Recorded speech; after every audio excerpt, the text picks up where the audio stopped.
Bankruptcies, owner-operators losing everything. So in the last 2 weeks, I've been reading a lot of articles about trucking companies, small fleet owners, and owner-operators that are basically going out of business.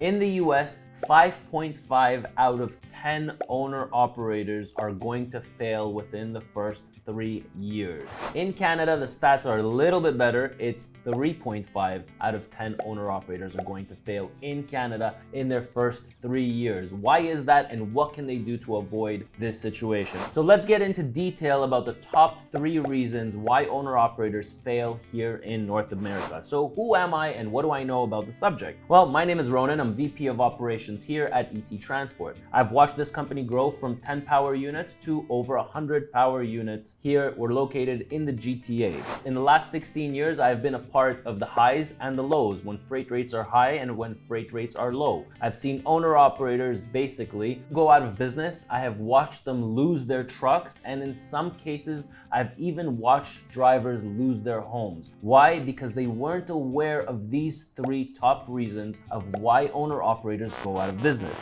Now, I can honestly say that if those owner-operators that I have watched over the years lose their trucks and lose their houses, if they would have seen a video like this, I probably could have saved about half of them from going out of business. So that's why this video is extremely important for you to watch till the end. I'm currently in touch with about 5,500 drivers, whether it's by email, texting, and I really like to shoot the shit with them, and I'd like to hear and I'd like to pick people's brains. So owner-operators especially. As part of my job, when an owner-operator comes into our fleet, I usually have to gather a lot of their documents in order to submit for plating. And when I gather their documents, I usually, for the fun of it, like to go in detail over their bill of sale and like to go in detail over their finance agreements. Now, common denominator between a lot of owner-operators is they get destroyed on the financing terms and they get destroyed on their purchase price of that truck. So our first reason why owner-operators go out of business is because they are overpaying for their truck. Okay, you really need to do your due diligence, and dealerships have a markup. I don't care which dealership it is out there. They mark up their truck between $20,000 to $30,000. That's their profit margins. That's their markup on trucks. So one of the things that you need to make sure that you're doing is you have a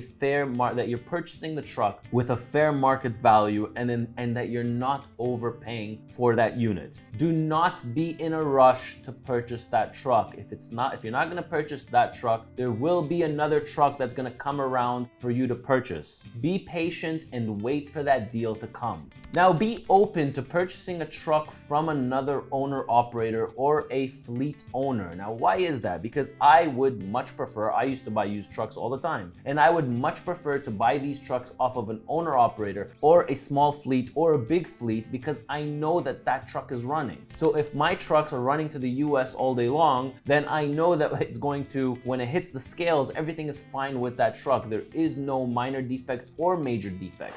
Now, when I know that I'm going to be driving that truck, I won't have a problem because it just came off the road. Now, from a dealership, you don't know how long that truck has been sitting there. You do not know what's going to happen when you purchase it. Getting a valid safety is great. Getting a valid emission is great, but you don't know what kind of problems you're going to run into when you're hauling that 45,000 pound load. So the next thing I highly recommend for you to do is you test drive that truck. And you test drive that truck with a loaded trailer, especially if you're buying it from a dealership. When you're buying the truck off of a small fleet owner or a big mega carrier, then it's not that important. But when you're purchasing the truck from the dealership, make sure that you're hauling that trailer, that loaded trailer, not an empty trailer. Make sure you're taking that trailer for a spin to make sure that everything's okay with that truck. Now, the next topic I'm gonna get to, which is the second reason why owner-operators fail. It's because of the way they manage their money. So there are good times and there are not so good times. And when you're making a lot of money, drivers tend to spend a lot of money. So if you're making $5,000 within 2 weeks, you're spending $5,000 in 2 weeks. Now, I don't know what is the correlation between truck drivers and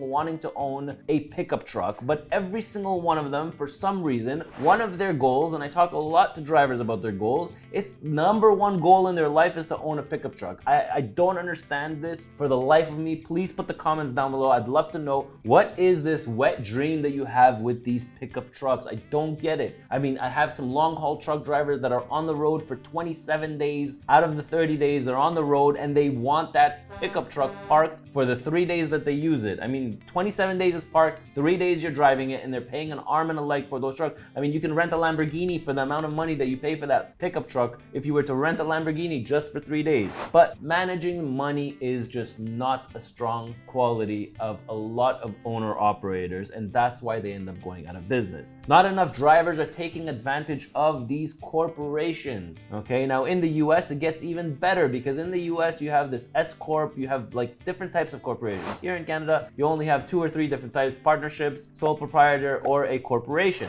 But in the US you have different types of corporations, and you can really take advantage of the tax laws in the US. Here in Canada, I mean, under a corporation, you don't pay taxes. You can expense a ton of stuff through your corporations, and not enough drivers are doing it. How many times do I see tax returns with drivers submitting their shoe boxes to their accountant? Guys, if you're still submitting a shoe box to an accountant, you need to change that accountant. And I'll recommend a company called M7 Taxes that only specialize in truck drivers, owner operators, and small fleets. Here is their contact info below. I will link it to the below. They service both Canada and the United States. There's something called QuickBooks Online. There's digital images. You take a photograph of every receipt that you spend, and you also do not need to hoard onto those meal expenses. A normal accountant that specializes in truck drivers will be able to claim your meals through your logbooks. All you got to do is give them a digital version of your logbooks, and they will claim your meals to the maximum amount.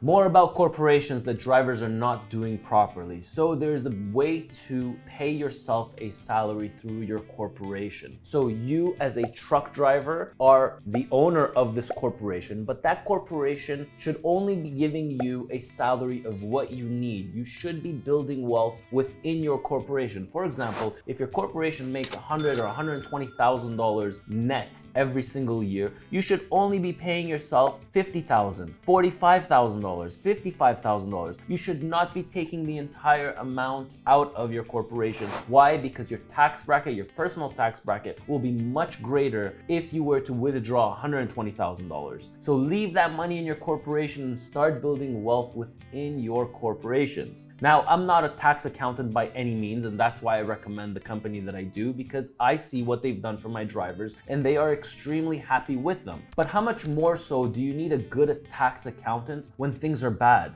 I mean, they can definitely help you overcome a hurdle or a bad situation. I mean, tax accountants are great. You can write off literally almost everything within your corporation. You bought a jacket for yourself? Well, you use it for work. You bought a new mattress for yourself? Well, that's the mattress that's going in your truck. You're doing shopping? Well, guess what? 20-30% of that shopping list that your wife does or that you do for your house goes for you to prep your meals when you're on the road. And if you have a pet inside your truck, well, guess what? It's an emotional support pet, so you can claim all of its food. So many things that a good tax accountant can do. Make sure you're talking to the right accountants. Now, if you're using a firm that does not specialize in trucking, make sure you get yourself a firm that does specialize in trucking, because they know the ins and outs of your business and they'll be able to do a lot more for you than just a regular tax accountant.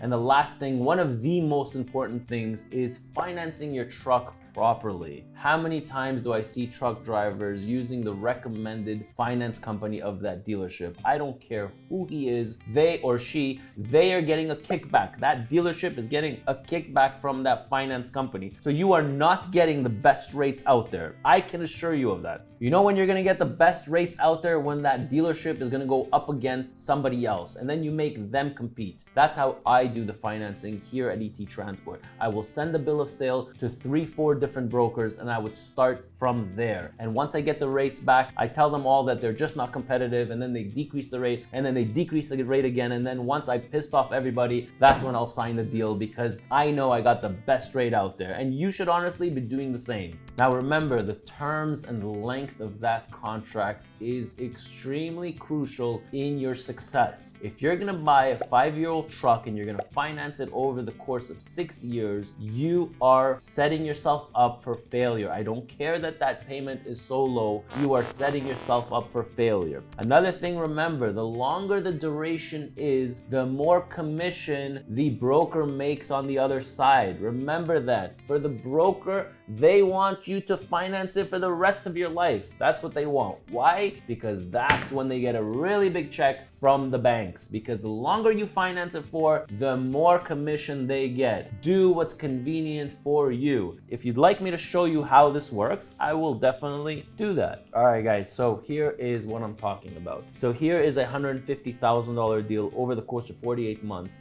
They charge us 9% for it. So here is our monthly payment. Now, you can see that the total interest paid is $29,172. Now, if I bump this up to 60 months, okay, that $29,000 became $36,000. And if I bump this up to 72 months, that bumped it up to $44,000 in interest. So this is how the finance company gets paid. Now, your broker on the other side gets a commission of that. So they usually get between 0.5% to 1% as a commission. Now, 1% on a deal like this is $4,600. Now, if you take 2% on a deal like this, it's $9,300, okay? So the broker makes a big cut over here, and you gotta make them compete against one another, and you gotta make the duration what's comfortable for you. If you buy a 5-year-old truck, do not finance it for another 5 years. Make sure you're doing it over the course of 3.5 or 4 years. You let them know, and you can play around with this calculator because you can find any loan calculator, finance loan calculator with amortization schedule. You can play around with the numbers and do what's convenient for you. So there you have it, guys, the top 3 reasons. Now, if you enjoyed this video, I can assure you that you will enjoy this other video of mine, and it's the top 10 mistakes that drivers make at a dealership, okay, when purchasing their truck. So make sure if you enjoyed this video, you're going to like that video also, and it will give you a lot more success when you're going out there purchasing your truck, or if you're an owner operator right now getting into another deal. Don't make these mistakes, and watch that video so you don't make any mistakes when you're walking into a dealership. And this channel is all about trucking and making you successful out there. I want to stop seeing all these bankruptcies. I want to stop seeing all these owner operators going out of business. So make sure that you're a subscriber to this channel so we can help each other succeed as best as we can. I'm Ronen, R-O-N-E-N, and I'll catch you in my next video.